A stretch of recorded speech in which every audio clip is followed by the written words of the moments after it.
Hey, what's up everybody? Welcome to the internet and welcome to my channel. It's me, Odio, and I'm back again today to do a Blu-ray review for you. And today we're doing Justice League Warworld. Oh, it's from 2023 and it's rated R. It goes hard. Let's get into it.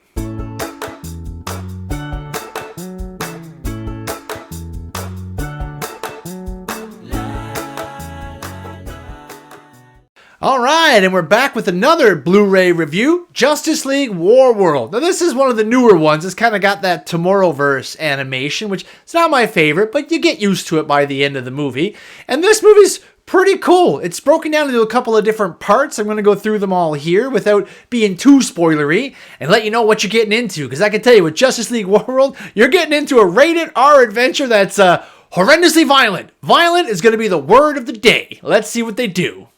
So even though it's called Warworld, it starts off pretty calm. Kind of like a cowgirl Wonder Woman going through an old town, checking things out. I think Jonah Hex is there, but they're not really themselves. They're like different versions. But anyway, she's going through a town. It's been taken over by some bad people.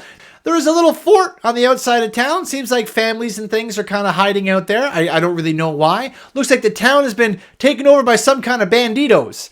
And let me tell you, when it starts going, very quickly you see a family go to leave the fort. And boy, do they murder them. Holy cow. The people in this town just like, there's like headshots, blowing away the mom and the dad. There's like a girl in the back. I was like, okay, all right, movie. I guess we're in the real Wild West. Yeah, so Wonder Woman kind of starts off there. She doesn't seem like she really knows who she is or why she's there or kind of what's going on. And we haven't been brought up to speed yet. But so she hangs out at the town, talks to the bandits and stuff that live there. And they say, oh, you should hang out with us. So she ends up making her way off to the other fortress place. Meets a really nice guy who's trying to like help out the families and keep them safe. Apparently these evil guys have taken over the town and they're shooting anyone who tries to come out. So it ends up with a big old, showdown at the OK Corral. Guns flying, bullets flying. Wonder Woman absolutely murders a whole slew of evil cowboys. It was over the top. I was not prepared when she starts going at them. I'm like, well, what does she go? Okay, she's killing them. Yeah. And they're shooting each other in the head and stuff. It was awesome. It was like really epic, like right out the gate. I was like, okay, I don't see a lot of Justice League Westerns, but here you go. We're getting one. So after that kind of ends, her and that guy sort of win. And they're like, oh, she's like, maybe I'll stay. Maybe I won't. Dude just gets like blasted. And I was like, okay, guess she's not staying. And she sort of like moves on into the sunset, which kind of then cuts it over to another story. We cut over to like Conan the Barbarian times. You see a bunch of bloody corpses with swords and wounds and injuries. And you get this guy, looks like Batman with a cowl on and no shirt, fighting off against this other guy. They're having a sword fight. A pretty epic sword fight. And I see the Batman cowl. I'm like, oh yeah, he's going to win. He seems to be some kind of a mercenary or bat mercenary. And he's fighting against these people in Shambhala, the land where it is always sunny and the sun never sets. Anyway, Batman actually ends up losing this sword fight to the king of these Shambhala people, and they're going to throw him off into work in the mines. And he says, well, you might need my help to get to the wizard, Deimos, that you're trying to get to.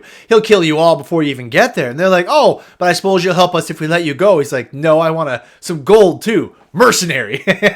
So Batman is playing this mercenary role, and then he ends up getting, chained to the leader, and they go off to find the evil mage. Kind of feels like an old 80s sword and sorcery movie happening here, and it actually does feel like that. And I gotta stress too, this is my favorite part of this movie. When Batman's going on his like little Wizard of Oz adventure with that guy, picking up little friends and people on the way. They have quite the adventure. They almost die multiple times. They run into like these crazy rhinoceroses stamping around. There are literal dinosaurs. He has to deal with dinosaurs coming after them. At one point they're in the water. Sea monsters. I'm like, holy cow. Hold on, movie. I'm having a little bit too much fun here. It was fantastic. Monsters, sea monsters, and magic. When they finally get up to the castle, they actually send gargoyles down at them. And when they finally get up to the wizard, he's casting spells, throwing magic. He actually has a couple of women in the harem. And what was weird was Wonder Woman is one of those women in the harem. What an outfit she has on, by the way. I'll see if I can get an image of it here to put over my face, but oh my goodness, Wonder Woman. Barbarian Wonder Woman she was going hard. It looked pretty awesome. And then she ends up getting free and getting involved. And it looks like this wizard actually just has like a gun.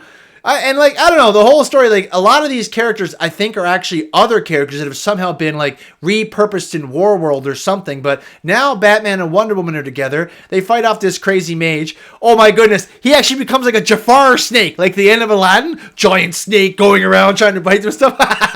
It was awesome. I was like, this is just great. I want to just stay here. Let's do the whole movie here in this Batman land in Shambhala, where the sun never sets and the fun is always happening.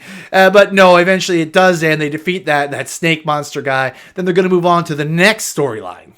And the last story is the Superman story. Clark Kent is in black and white land, and he's working for like the agency, like I guess like the anti-UFO agency. And they're all in black and white, looking like a gumshoe, taking notes. They show up to like an old cafe or whatever, and they're going in and they're talking to people about what happened. Looks like there's been an alien crash or like a UFO or something. So they're interviewing the people in there to see what they know. And when they're in there interviewing people, you kind of notice that Batman seems to be one of the random people in there, and Wonder Woman, she's sitting in a chair on her own. So it seems like as each story goes, we're adding in more of them. So as they try to figure out what's going on, of course, it's white Martians. So they all transform and attack them. Turns out everyone's a fake white Martian, except for the one guy who was Clark's partner at the anti-UFO agency.